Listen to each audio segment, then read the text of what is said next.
Some of you, in the past, you've gotten momentum, you've gotten passionate, you've even made a decision, but a decision is the first step.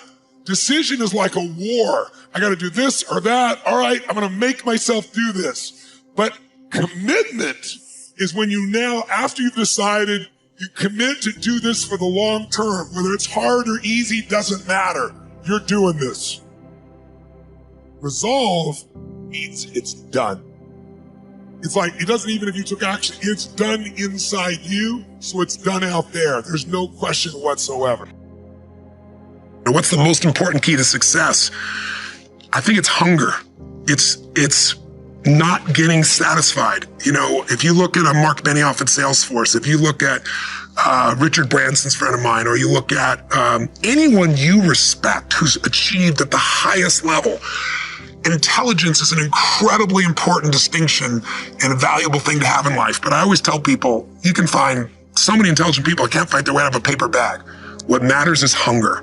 A hunger that doesn't go away. A hunger to learn, a hunger to grow, a hunger to serve, a hunger to give, a hunger to create breakthroughs. Great ideas are never going to interrupt you. They have to be pursued.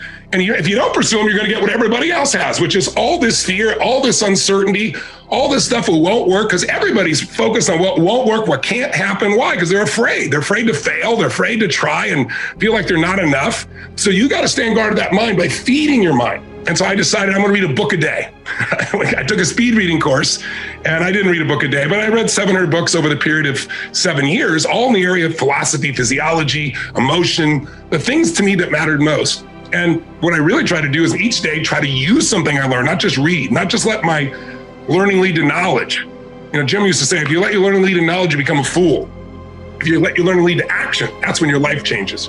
So I started being aware of who was saying what I was taking in. You know, Jim used to say, you know, success leaves clues. If someone's successful, they're not lucky. They're doing something different than you. Figure out what they're doing different. And he said, the first thing is find out what they're reading. He said, I remember he said to me something funny. He said, find out what poor people read and don't read it.